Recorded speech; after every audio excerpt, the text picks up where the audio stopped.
just do that? Okay, that's fine. Do I hear somebody? There's nobody there. Okay.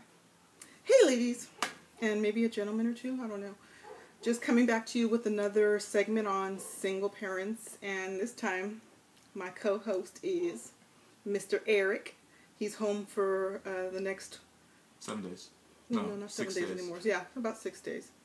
And, somebody coming?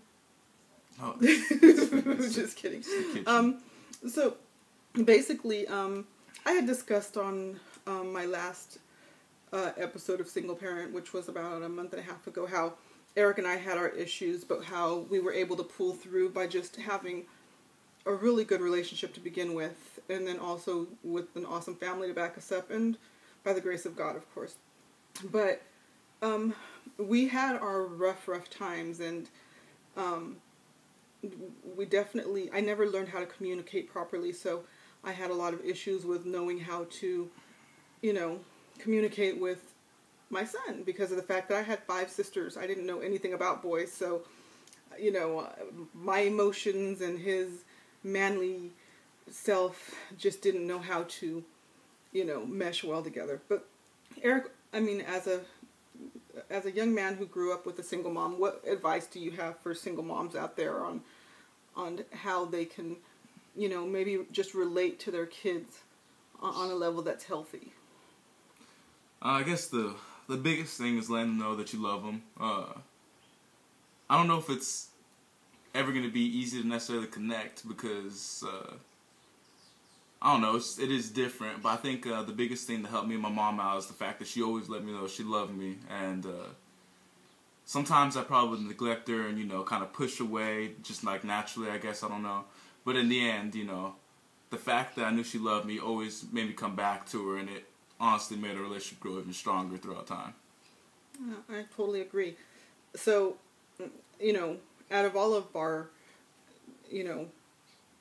years as mom and son, I think we both can agree that our most difficult time came your junior year, when we had that big situation, and I was saying how I feel like I was just holding on so tight.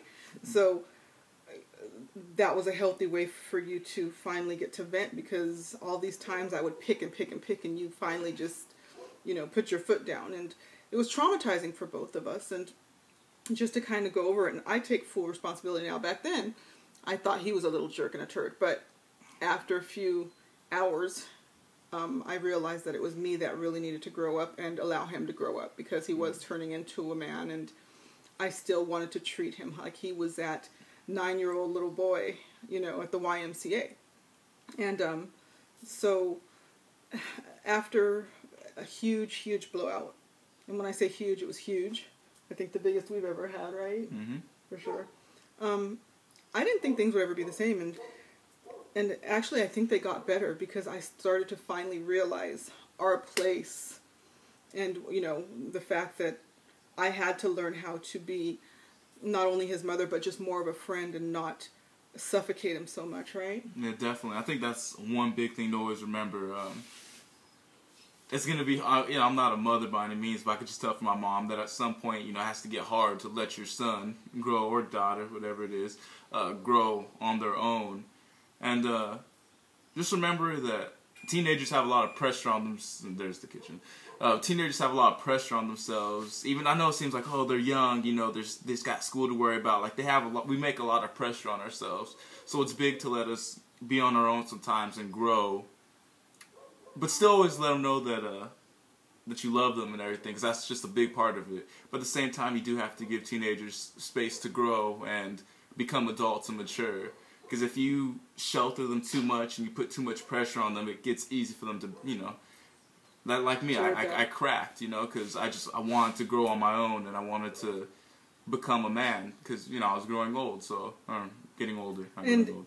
And really, I think a huge part of our big fight that day was the fact that I still wanted to make all the decisions for him, and I didn't allow him to make his own decisions at all. Like, I would take his opinion into consideration, but I still tried to make it seem to him, well, I'm still going to make these decisions for you. And I'll guilt you into making the decision I want you to make. And that, for me, was just an eye-opener. I had to realize that, as a parent, we have to learn how to support their decisions, but allow them to make their own decisions. We can guide them, and tell them what we think, how we feel, but more than anything, you need to allow them to sort it out and feel open to speaking with you about their decisions, so that, they still feel as though we're helping them, but they're allowed to make their own decisions as adults.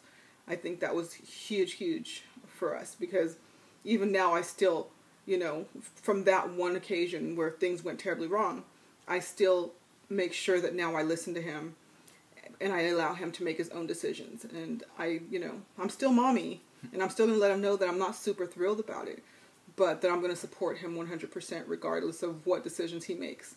And so that's huge for parents. And there's an age. I mean, when they come to about 13, 14, that's when we have to start allowing them to make a little bit more decisions and guiding them to make good decisions. Because if we're making all the decisions for them, then they go out there feeling as though they're not their own person. And Eric really was ready to be his own person, and I needed to realize that. So, is there any other things that you can give, just words of advice, or, No, I think don't ever feel bad if your teenager's kind of, seems like he's pushing you away or anything like that, because, I think that's just a part of him or her growing and maturing. But just remember that when they need you the most, they're always going to come back to you, no matter how much they kind of push you away or whatever. Because I know sometimes I'd be like that with my mom, where she would ask me what's wrong.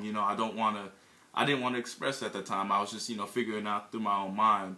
But when they need you the most, they will come back to you, and they will need you. So, I don't know, just be prepared for that, I guess, if they ever do seem to push you away, because they're going to come to you when they, And that was really, really hard to deal with, was feeling as though, because in my mind, I thought, okay, well, I don't know what's wrong with him. He doesn't need me anymore. And it was a hard situation to deal with. But like Eric said, it doesn't mean that they don't love us. It just means that they're trying to figure out, what they're doing and how they're going to do it. And it's a scary time for them just as much as it's a scary time for us. So the less pressure we put on them, the easier it is for them.